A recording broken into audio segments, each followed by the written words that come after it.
अस्सलाम वालेकुम students last topic को डायटोमिक जो लीनियर चेन है उसके बारे में थोड़ा एक डिस्कशन रिलेशन निकाला था। और दो लेक्चर हमारे कंप्लीट हो गए चैप्टर नंबर 3 से रिलेटेड। और इसका लास्ट लेक्चर है ये जो अभी आपसे शेयर करने जा रहा हूँ। इसमें हमने सबसे जो लास्ट सेकंड लेक्चर के अंदर मैंने एक डिस्पर्शन रिलेशन निकाला डाई एटॉमिक लीनियर चेन का। सारी सॉल्यूशन के बाद उसमें इक्वेशन नंबर 15 तक हम पहुंचे थे। ठीक है, ये इक्वेशन नंबर 15 जो है ना, ये डिस्पर्शन रिलेशन है जिसमें omega square is equal to something, ये एक वैल्यू आ रही है। और आप देख सकते हैं कि यहाँ पे जो ओमेगा स्क्वायर है वो दो वैल्यूज दे रहा है, यानी प्लस भी दे रहा है और माइनस भी दे रहा है। तो प्लस के साथ एक ओमेगा स्क्वायर का आंसर आएगा कि नेगेटिव के साथ तो आएगा। तो हमने इसको दो ओमेगा से रिप्रेजेंट कर दिया, omega positive and omega negative. यानी अगर यहाँ पे पॉजिटिव साइन लेता हूँ तो ओमेगा पॉजिटिव, अगर नेगेटिव साइन लेता हूँ तो ओमेगा नेगेटिव। तो यहाँ पे उसने पहले पॉजिटिव वाले को शो किया कि पॉजिटिव वाला हो तो फिर क्या होगा। तो यहाँ पे उसने सिर्फ वो एक डेरिवेशन पॉइंट ऑफ व्यू से पहले ओमेगा पॉजिटिव लिया और फिर उसको वो चेक किया कि इस ओमेगा पॉजिटिव की मिनिमम वैल्यू कब होगी। वो हमने देखा कि इसकी मिनिमम वैल्यू के लिए हमें ज़्यादा से ज़्यादा साइन फैक्टर माइनस करना पड़ेगा, तब इसका आंसर मिनिमम होगा। तो साइन की वैल्यू 1 इस्तेमाल करनी चाहिए। तो साइन स्क्वायर के इज इक्वल टू 1 यूज़ करें इस इक्वेशन में, तो आपको बाउंड्री कंडीशन भी याद हो जाएंगी। K is equal to minus pi over 2 है या प्लस पाई ओवर 2 है, यदि वो यहाँ से निकलता है। ये मैंने आपको लास्ट लेक्चर में सारा बताया हुआ है। साइन स्क्वायर की वैल्यू 1 हो जाएगी, यहाँ पे पुट करें तो ओवरऑल आपको आंसर मिलेगा ओमेगा पॉजिटिव का 2 बीटा ओवर m2। यानी कि वो जो ऑड नंबर ऑफ पार्टिकल है m1 is greater than m2 था, तो यहाँ पे m2 लाइटर पार्टिकल है, m1 हैवियर पार्टिकल है। तो ओमेगा पॉजिटिव का जो डिपेंडेंस आ रही है वो इस वक्त लाइटर पार्टिकल पे, हैवी पार्टिकल पे नहीं आ रही। और उसके बाद जो सेकंड है नेगेटिव के लिहाज से, वो भी हमने को देखा कि यहाँ पे माइनस साइन लगाओगे तो मेगा नेगेटिव है। और अगर आप चाहते हैं कि इसकी वैल्यू मैक्सिमम आए तो आपको यहाँ पर नेगेटिव है, ये इस नेगेटिव से मल्टीप्लाई होकर पॉजिटिव हो जाएगा। इसका मतलब साइन की वैल्यू वंस अगेन आपको मैक्सिमम वैल्यू चूज करना पड़ेगी, ताकि ओमेगा नेगेटिव का आंसर अब मैक्सिमम आए। उसका आंसर मिनिमम आया था, इसका आंसर मैक्सिमम आएगा। सॉल्व किया तो आंसर आया 2 बीटा ओवर m1। यानी कि जो मेगा नेगेटिव है वो हैवियर पार्टिकल पर डिपेंड कर रहा है, लाइटर पार्टिकल इसमें है ही नहीं। इस बेस पे फिर हमने कहा कि जो ग्राफ है, जो डिस्पर्शन कर्व है, वो कुछ इस तरह की आई। और यहाँ पे आपको दो रीजन नजर आएंगे जहाँ मैंने 1 और 2 लिखा हुआ।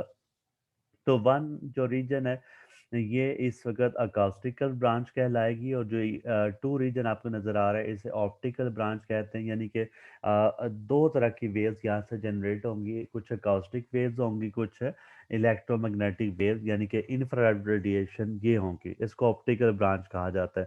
तो one region is known as acoustic region while two region is known as the optical region. और इन दोनों रीजन के दरमियान में गैप है जो कि फॉरबिडन गैप कहलाता है। इसमें किसी किस्म की वेव जनरेट नहीं होती। ठीक है, 1 और 2 में दरमियान में कुछ ना कुछ गैप होगा। फिर इसकी एक्सप्लेनेशन मैंने आपको इस नीचे वाले पैराग्राफ में बता दी। और मैंने कहा कि इसके बाद नेक्स्ट लेक्चर हमारा होगा। लो जी, आज हमारा नेक्स्ट लेक्चर है जी अकाउस्टिक ब्रांच, यानी कि थर्ड और लास्ट लेक्चर इस चैप्टर का। अकाउस्टिक ब्रांच ये क्या है, मैंने पहले बताया इसके दो रीजन है, एक इसके पॉजिटिव है, एक नेगेटिव है। तो जो नेगेटिव वाला ना, जो नीचे वाला रीजन जिसको मैंने 1 कहा, उसका नाम क्या है, अकाउस्टिकल ब्रांच। तो आपने ओमेगा नेगेटिव यूज करना है। ये ओमेगा नेगेटिव में सिर्फ यहाँ पे आपने डिस्पर्शन रिलेशन के अंदर माइनस यूज करना है। तो ये माइनस साइन यूज करें, बाकी क्वेश्चन एज इट इज लिखें। और फिर इसको आपने सॉल्व कर, अब आपने मैक्सिमम या मिनिमम नहीं निकालनी बल्कि इसकी टोटल वैल्यू सॉल्व करनी है। तो इसकी टोटल वैल्यू जब सॉल्व करेंगे तो इसमें आपने पावर को ख़त्म करना है। पावर ख़त्म करने का रूल जो होता है उसे कहते हैं बाइनोमियल थ्योरम। ठीक है, बाइनोमियल थ्योरम एक ऐसा थ्योरम है जो पावर को खत्म कर सकता है। लेकिन बाइनोमियल थ्योरम अप्लाई करने के लिए यहाँ पे पहली टर्म 1 होनी चाहिए। ये कंडीशन है कि पहली टर्म 1 होनी चाहिए, इसलिए आपने इसको एज इट इज बाहर कॉमन ले लेना। ठीक है, इसको यहाँ से निकाल लें, ये कॉमन आएगा। जब कॉमन आएगा तो यहाँ पे 2 होगा और पावर भी साथ कॉमन आएगी। सो 2 × 1/2 पावर 1 हो गई। ठीक है, ये बाहर चला गया। लेकिन अंदर आप देखें, आप पहले फैक्टर में ये 1 हो जाएगा। फिर -4 sin² KA/m1 m2, इसके साथ ये वाला फैक्टर जो है ना, जो ये वाला स्क्वायर के साथ ये डिवाइड होगा। यहाँ पे गलती है नोट्सों को बेटे, इसको ठीक करना है आपने। जब ये डिवाइड हो गया, ये मल्टीप्लाई हो गया, जब ये डिवाइड होगा ना, तो ये ऊपर वाली टर्म नीचे आ जाएगी, नीचे वाली टर्म ऊपर आएगा। ठीक है, इसको ठीक कर लीजिएगा। ऊपर वाली टर्म नीचे लिखे, नीचे वाली टर्म ऊपर लिखें। जब आप ये काम करेंगे, नीचे वाली ऊपर लिखोगे, तो आप देखिएगा ये एक जो स्क्वायर है ना, ये इसके साथ कट जाएगा। यानी ये जो स्क्वायर वाली टर्म है, ये वाली, ये इस पूरी टर्म के साथ कट गई। ठीक है, अब ऊपर क्या बना, m1 m2, और नीचे m1 + m2 का स्क्वायर। यहाँ पे m1 + m2 है। ठीक है, मैं इसको लिख देता हूँ कि यहाँ पे इसके तरह मल्टीप्लिकेशन नहीं बल्कि पॉजिटिव साइन है, m1 + m2 का होल स्क्वायर। बाकी टर्म एज इट इज है। और यहाँ पे ये जो m1 + m2 है, ये नहीं है, बल्कि ये क्या होगा, m1 × m2। यहाँ पे इसको क्रॉस मारे, ये आएगा m1 × m2 / m1 + m2। नीचे उसने सही कर दिया हुआ है। ठीक है, आप नीचे देखिएगा, नीचे वाली लाइन में बिल्कुल ठीक है, ऊपर बस ये मिस्टेक है। मैंने पहले ही कहा था कि आप जब ये लेक्चर रिकॉर्डिंग लेक्चर आप सुन रहे होंगे, तो मेरा अपने वीडियो के सामने रखने के बाद अपने नोट सामने रखें, फिर आपको ज़रा इजीली इसकी समझ आती जाएगी। लो जी, यहाँ से कैंसिलेशन करें, नोट्स पे करेक्शन कर लीजिएगा। ये आ गया। फिर आपने बताना है, चूंकि हम काउस्टिकल ब्रांच की बात कर रहे हैं, तो काउस्टिकल ब्रांच में के की वैल्यू बहुत कम रखी जाती है। के की वैल्यू बहुत कम का मतलब क्या हुआ, k = 2 π/λ होता है, तो लैम्डा ग्रेटर है। That's why this is a acoustical branch. जब वेवलेंथ ज्यादा होती है तो साउंड वेव्स है, वेवलेंथ कम होती है तो ऑप्टिकल ब्रांच है। तो हमने अगर अकाउस्टिक ब्रांच ली, तो इसका एक्चुअली मतलब क्या हुआ कि हमने बड़ी वेवलेंथ कंसिडर की। बड़ी वेवलेंथ का मतलब के की वैल्यू क्या की, कम यूज की। सो जब के कम होगा, उस वक्त आपको पता है कि ये एक फार्मूला है कि sine theta is approximately equal to theta if theta is small. ठीक है, if theta is small then sine theta is approximately equal to theta. तो यहाँ पे थीटा कितना है, के ए, और चूंकि साइन स्क्वायर है इसलिए एंगल का स्क्वायर होगा। सो थीटा स्क्वायर मतलब k² a²। अब आपने पूरी इक्वेशन में जहाँ पे साइन स्क्वायर के लिखा था, इसको क्या कर देंगे, k² a²। ठीक है, अब उम्मीद है इसकी समझ आ गई होगी। k² a² मैंने यहाँ पे रखा, फिर इसको जो भी इसका तरीकेकार था एलसीएम लेने का, वो एलसीएम लिया, फिर सॉल्व किया। कुछ टर्म्स यहाँ से कैंसिल हुई, और कैंसिल होने के बाद जो फाइनल आंसर आपको मिला, वो कुछ ऐसे होगा, 2βk² a² / m1 + m2। यहाँ पे भी एक मिस्टेक कहीं ना कहीं इसने कुछ किया। मैं आपको दिखाता हूँ, यहाँ पे जो है ये टर्म देखें, ये टर्म इससे कैंसिल हो गई, और ये टर्म जो है ना 1 इस स्क्वायर से खत्म हो गई। कुछ ऐसे ही था शायद, m1 × m2 / m1 + हाँ जी, यहाँ पे देखें, इधर ना एक स्क्वायर है, m1 × m2 / m1 + m2 का स्क्वायर। तो यहाँ पे ऐसे ब्रैकेट लगाई हुई है। मैं इसको ऐसे करता हूँ, यानी कि आप देखिएगा यहाँ पे इसके सिर्फ नीचे वाले पोर्शन के ऊपर एक स्क्वायर है। ठीक है, नीचे वाले पोर्शन पे एक स्क्वायर है, और ऊपर वाला एज इट इज खाली है। जब ये वाली टर्म अंदर मल्टीप्लाई होगी, तो इसके ऊपर स्क्वायर तो नहीं ना होगा। ठीक है, ये सिंगल पावर आ रही है, इसलिए ये टर्म यहाँ से एज इट इज खत्म होगी, और ये टर्म सिर्फ इसकी पावर से खत्म होगी। तो यहाँ पे नीचे क्या फैक्टर क्या बचेगा, ये फैक्टर जो है ना पावर, ये तो इससे कैंसिल हो जाता है। ठीक है, ये सारे का सारा कैंसिल। तो आपके पास आंसर क्या है, 2βk² a² / m1 + m2। यानी यहाँ पे आपको एक प्लस ऐड करना पड़ेगा, m1 * नहीं है, m1 + m2 है। ठीक हो गया, इसको आपने करेक्ट कर लेना है, m1 + m2। तो आपका जो फाइनल आंसर मिलेगा, उसके अंदर भी यहाँ पे आप क्या लिख लेना है, प्लस। ठीक है, 2β/m1 + m2, बाकी के ए एज इट इज है। एक तो ये आंसर आ गया। ठीक है, जब आप ओमेगा नेगेटिव निकाल लेंगे, तो फिर आपने इसकी फेज वेलोसिटी और ग्रुप वेलोसिटी निकालनी है। फेज वेलोसिटी के लिए क्या करना है, सिर्फ आपने के को डिवाइड कर देना होता है, फेज वेलोसिटी आ जाता है। के अगर डिवाइड करोगे तो आंसर क्या आएगा, a × 2β/m1 + m2। ठीक हो गया। यहाँ पे फेज वेलोसिटी आ गई। फिर ग्रुप वेलोसिटी के लिए हमें डिफरेंशिएट करना होता है विद रिस्पेक्ट टू के। तो आप दोबारा से इस इक्वेशन को विद रिस्पेक्ट टू के करें तो आपको वंस अगेन यही आंसर मिलेगा जो फेज वेलोसिटी का होगा। So phase velocity group velocity same है अकॉस्टिकल ब्रांच के लिए। ठीक है, यहाँ पे भी स्केयर है, यहाँ पे भी m1 + m2 है, यहाँ पे भी m1 + m2 है। तो ये एक रिजल्ट क्लियर हुआ कि जो अकाउस्टिकल ब्रांच है उसके लिए phase velocity group velocity same है, और मेगा नेगेटिव की मैक्सिमम वैल्यू थी 2β/m1। ये आपने पिछले टॉपिक में ड्राइव किया था कि मेगा नेगेटिव अपने मैक्सिमम वैल्यू देता है 2β/m1, यानी कि हैवियर पार्टिकल पर डिपेंडेंस है, लाइटर पार्टिकल पर डिपेंडेंस इसकी नहीं होती। तो सेकंड टाइप पे आते हैं जो ओमेगा पॉजिटिव था, ऑप्टिकल ब्रांच। ऑप्टिकल ब्रांच ये वाली होगी, आपको पता है ऑप्टिकल ब्रांच में वेवलेंथ शॉर्टर होती है। अगर वेवलेंथ शॉर्टर है तो के क्या होगा, लार्जर। यानी वेवलेंथ शॉर्टर होने से के ग्रेटर वाला कंसिडरेबल होगा, यानी के ग्रेटर कंसिडरेबल है, के स्मॉलर कंसिडरेबल नहीं है। तो आपने सिर्फ के की वैल्यू जीरो पुट करनी है। तो अब ये जो साइन थीटा अप्रोक्सीमेटली थीटा हम कहते हैं ना, ये यहाँ पे जरूरत नहीं है।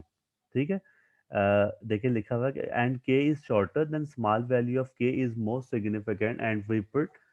बट ये काउस्टिकल ब्रांच की बात है। काउस्टिकल ब्रांच में आपने साइन थीटा अप्रोक्सीमेटली थीटा रखा था, जबकि ऑप्टिकल ब्रांच में आपने क्या करना है, ऑप्टिकल ब्रांच में आपने ये डायरेक्ट ही कर देना है science K is equal to zero because smaller value of K is not significant now.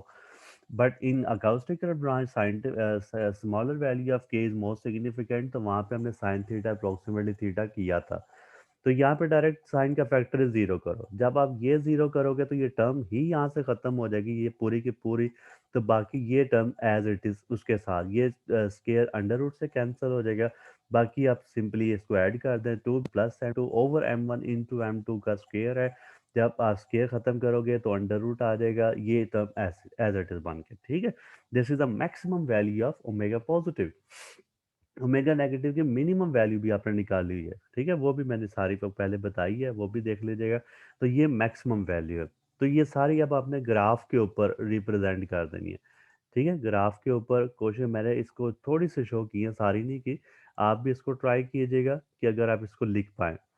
यानी मैं वो ग्राफ देना चाह रहा हूँ जो आपने सारा बनाया, ये वाला। ये देखें, मैं कुछ शो करता हूँ ताकि आपको अदर आइडिया हो जाए। This is the maximum value of omega positive. Omega positive की ये मैक्सिमम वैल्यू है, and this is minimum value of omega positive. ऊपर वाला ओमेगा पॉजिटिव होता है, तो उसकी ये जो ओमेगा 3 लिखा हुआ है ना, this is the maximum value, और ओमेगा 2 जो लिखा हुआ है this is the minimum value. तो ओमेगा पॉजिटिव का आंसर मिनिमम भी निकाल चुके हैं, मैक्सिमम भी निकाल चुके हैं। फिर आप उसके बाद ये लिख दीजिएगा, ये वाली जो टर्म है ना, दिस इज ओमेगा नेगेटिव की मैक्सिमम, और जो कि 2β/m1 है। तो यहाँ पे लेबलिंग कर दीजिएगा, 2β/m1 है। ये वाली आई थिंक 2β/m2 थी, और ये 2β m1m2/m1 + m2 कुछ इस तरह की टर्म है जो अभी मैंने बताई। तो लेबलिंग कर दीजिएगा ग्राफ के ऊपर ही। ठीक हो गया। अच्छा, ये तो हो गए हमारे दो टॉपिक जिसके अंदर हमने ऑप्टिकल ब्रांच और अकाउस्टिकल ब्रांच उसको डिस्कस किया। नेक्स्ट एक और चीज़ है, particle displacement in optical mode. यानी अब अगर ऑप्टिकल वाइब्रेशन हो रही है, ऑप्टिकल वेव एमिट हो रही है, तो पार्टिकल कैसे वाइब्रेट कर रहे हैं। ठीक है, उसका एक तरीकाकार यहाँ पे वो इंट्रोड्यूस करवाने लगे हैं। कहते हैं हम ऑप्टिकल मोड की बात करें तो ऑप्टिकल मोड के लिए आपने इक्वेशन नंबर 13 और 14, ये दो इक्वेशन यूज करनी, जिसकी मदद से हमने मॉड बनाया था, मॉड को ओपन किया था। वो वाली 13 और 14 मैं यूज करने लगा। पहले मैंने 14 लिखी है। 14 की इक्वेशन थी m2 omega square -2 beta into B +2 beta a cos of के। ठीक है, ऑप्टिकल ब्रांच के लिए के की वैल्यू जीरो होगी। ठीक है, ऑप्टिकल ब्रांच क्या होती है, स्मॉलर वेवलेंथ, मतलब greater value of K is considerable, इससे स्मॉलर वैल्यू की जरूरत नहीं है।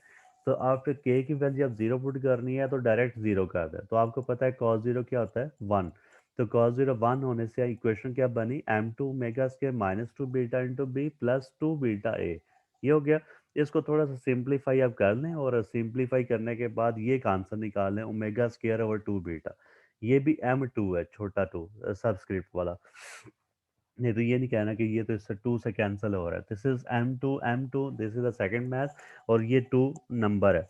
ठीक हो गया, ये इक्वेशन नंबर 1 इस तरह की बनाओ। फिर आप इक्वेशन नंबर 13 पे चले जाएं, उसमें भी यही काम करें कि ए की वैल्यू 0 पुट करें, कॉस के 0 1 हो जाएगा। फिर इसको भी इसी तरह से सॉल्व ऐसे ही कीजिएगा कि इधर से भी आपको ओमेगा स्क्वायर ओवर 2 बीटा का आंसर मिल जाए, जो कि इक्वेशन 2 होगी।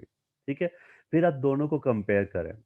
जैसे ही आप दोनों को कंपेयर करेंगे, ये वाली टर्म इक्वल हो जाएगी B minus A over B M two is equal to A minus B over M one A. ये यहाँ पे भी देखो एक गलती है, जब आपने इस ए को लेके जाना है तो दूसरी तरफ, तो ए से डिवाइड करना चाहिए ना इस तरफ। तो अब यहाँ पे क्या लिखा गया है? यहाँ पे वो बी लिखा गया है। इसको बेटा ठीक कर लीजिएगा, बी को आप क्या कर दोगे, ए। ठीक है, अब आप कंपैरिजन करें, कंपैरिजन के बाद इक्वेशन फिर बिल्कुल ठीक है। तो ये छोटी छोटी मिस्टेक्स है, ये आपने अब खुद सही करनी है। आंसर देखे क्या आया, A over B is equal to minus of M two over M one. A is the amplitude of the first wave, B is the amplitude of the second wave, यानी A is the amplitude of the acoustical branch and B is the amplitude of optical branch. दोनों को जब हमने divide किया तो एक wave ए और B के लिहाज से जो रेशियो आई, वो रेशियो आ रही है -m2/m1। यानी आप देखो जो रिजल्ट है ना, वो कुछ ऐसे था, m1 वाले की एम्पलीट्यूड ए थी, जबकि m2 वाले की एम्पलीट्यूड बी थी। तो एक तो ये कि इनकी जो एम्पलीट्यूड्स की रेशियो है वो इनवर्स है इनके मैसेज के। ठीक है, एक तो वो इनवर्स है, यानी जिसका मैथ ज्यादा होगा वो कम वाइब्रेट करेगा, यानी उसकी एम्पलीट्यूड कम होगी। m1 का मैथ चूंकि ज्यादा है, इसलिए a is less than b। Equation तो ये आ गई। फिर नेगेटिव साइन क्या शो कर रहा है, नेगेटिव साइन ये शो कर रहा है कि अगर m1 वाला पार्टिकल नीचे है तो m2 ऊपर होगा, अगर m2 नीचे आ रहा है तो m1 ऊपर जा रहा होगा। तो यानी कि ऑपोजिट डायरेक्शन में ये लाई करेंगे और इस तरीके से ये वाइब्रेट करेंगे। फिर एक और इसने एक लेट किया, कहते हैं फर्ज करें हम इसमें के ए की वैल्यू पाई/2 रखते हैं, वो इक्वेशन 13 और 14 दोनों, तो उसमें कॉज आ रहा था, और आप देख लें कॉज 90 जीरो होता है तो उसमें ए भी जीरो आ जाएगा और बी भी जीरो। इससे क्या रिजल्ट मिला, ए जीरो और बी जीरो का मतलब किसी खास पॉइंट पे ये दोनों की एम्पलीट्यूड क्या हो जाती है, जीरो। जिन पॉइंट्स पे एम्पलीट्यूड जीरो हो जाती है वो ये वाले पॉइंट्स होते हैं, इसको कहते हैं सेंटर ऑफ मास। यानी वो सेंटर ऑफ मास पे वो फिक्स्ड है। It means atom vibrate against each other but the centre of mass is fixed. तो अब देखिए एक पार्टिकल ऐसे यहाँ से ऊपर जाता है, मतलब मैंने ये ऑपोजिटली शो किया, लाइट एक पॉजिटिव है एक नेगेटिव है। तो ये जो एक पार्टिकल अगर ये ऊपर जाता है तो उस वक्त ये वाला पार्टिकल किधर आ रहा होगा, नीचे। आप देख सकते हैं ये पार्टिकल अब नीचे आ गए हैं और ब्लैक वाले ऊपर चले गए। तो ये है 180 का फेज चेंज, इसको कहते हैं particle displacement in optical branch. अब आप करो पार्टिकल डिस्प्लेसमेंट इन अकाउस्टिकल ब्रांच। अकाउस्टिकल में फिर वंस अगेन आपने इक्वेशन नंबर 13 और 14 को यूज करना है और स्मॉलर के। अब हम अकाउस्टिकल में स्मॉलर के मोस्ट सिग्निफिकेंट है, इसलिए इसको यहाँ से हम निगलेक्ट नहीं कर सकते। इसे कॉस की सीरीज लगाई, कॉस की सीरीज होती है cos of theta is equal to 1 minus theta square by 2 plus theta cube and so on. इस तरह क्या होता है, हमने सिर्फ इतना यूज करना है कि कॉस के की स्मॉलर वैल्यू मोस्ट सिग्निफिकेंट है। तो यहाँ पे कॉस के क्या आ गया, 1 माइनस के स्क्वायर ए स्क्वायर ओवर 2। इस कॉस की यहाँ पे वैल्यू पुट कर दें। ठीक है, ऊपर इक्वेशन नंबर 13 में एक कॉस की वैल्यू यहाँ पे रखो, जैसे पुट करोगे इससे इक्वेशन 1 बनेगी। सेम यही काम इक्वेशन नंबर 14 में करें, वो भी ये इक्वेशन 13 14 आपको जुबानी याद कर लेनी चाहिए। तो 13 14 में आपने यही किया, कॉस की वैल्यू लगाई, फिर से आप देखिए इक्वेशन पुट की। जैसे आपने वैल्यू लगाई तो वैल्यू लगाने के बाद अब आपको इक्वेशन नंबर 2 मिल गई। ठीक है, इक्वेशन 1 और 2 इसमें भी आप अगर उसी तरह से सॉल्व कर लें तो ठीक है, नहीं तो वैसे दूसरा आसान सा तरीका इससे जो बताया कि वैसे वो जो तरीका था ना ओमेगा स्क्वायर ओवर 2 बीटा, इस तरह का कर लें, ये भी हो जाएगा। यहाँ से इधर से बीटा कॉमन लो, राइट साइड पर टर्म ले जाओ, ओमेगा स्क्वायर ओवर 2 बीटा निकाल लो। इसको भी ऐसे ही करें, ओमेगा स्क्वायर ओवर 2 बीटा इधर से निकाल के दोनों को कंपेयर कर लें। एक क्वेश्चन एक तरीका तो ये है, आसान है वैसे, वो भी एक जैसा है, लेकिन मैंने वैसे यहाँ पे थोड़ा सा मुख्तलिफ कर दिया है। मैंने दोनों इक्वेशंस को ऐड कर दिया, ऐड किया और एक में से ए कॉमन आ गया, एक में से बी कॉमन आ गया। इक्वेशन ऐसे लिख लें। ठीक है, तो ये कुछ कैंसिल हो जाएंगे, वो भी आप देख लेना, कुछ कैंसिल होंगे। बस आप देखो 2 बीटा बी, मैं देखता हूँ यहाँ पे, ये देखें 2 beta A two beta A cancel हो गया, two beta B, two beta B cancel, तो चार टर्म यहाँ से खत्म हो चुकी है, टोटल आठ टर्म होगी, बाकी चार मैंने लिख ली। तो यहाँ से ए और बी निकालेंगे तो कुछ इस तरह की टर्म आएगी। ठीक है, बीटा स्क्वायर के स्क्वायर ए स्क्वायर, इस तरह की इक्वेशन, ए ओवर बीटा, ए ओवर बी निकाल लें। अब आपने ये करना है कि ये अकास्टिकल ब्रांच के लिए जो ओमेगा नेगेटिव का स्केयर निकाला था ना ऊपर, वो यहाँ पे पुट करें। जब आप ओमेगा नेगेटिव का स्केयर यानी ऊपर भी और नीचे भी जहाँ जहाँ ओमेगा लिखा हुआ है, ये वाली वैल्यू आपने ऊपर पुट कर देनी है। ये ओमेगा स्केयर की वैल्यू इधर भी और ओमेगा स्केयर की वैल्यू इधर भी, दोनों जगहों पे पुट करें, ये आंसर कुछ ऐसे आएगा। इसमें भी थोड़ी सी मिस्टेक है, नोट्सों पे चेक कीजिएगा। जब आप ये एल्सियम लेते हो ना, तो एल्सियम यहाँ पे भी आए, जब नीचे वाले का भी तो एल्सियम लेना है ना। ठीक है, नीचे वाले का भी एल्सियम लेना, तो बीटा के स्क्वायर ए स्क्वायर के साथ भी ये आएगा। यानी इस पे मैं थोड़ा सा क्लियर कर दूं कि नीचे वाले के साथ ये जो लिखा है ना, ये इसके साथ मल्टीप्लाई होना चाहिए। ठीक है, और फिर divided by m1 plus m2 जो है ना, वो यहाँ पे आएगा, m1 प्लस m2। सॉरी, यहाँ पे मुझे लिखने में थोड़ा सा इशू आता है, यानी m1 प्लस m2, और ये ऐसे ऐसे होगा। फिर ये m1 और m1 ये प्लस m2 वो कैंसिल हो, जो आपने एलसीएम लिया था वो कैंसिल हो गया। तो अब आप एक दफ़ा इससे मल्टीप्लाई करें पहली टर्म के साथ, एक दफ़ा दूसरी के साथ, ये आएगा। फिर आप देखें दोनों इक्वेशंस एक जैसी बन जाएंगी। जब दोनों इक्वेशन एक जैसी बनेगी तो उसे कैंसिल कर दे, इक्वल आंसर कितना आ गया, वन।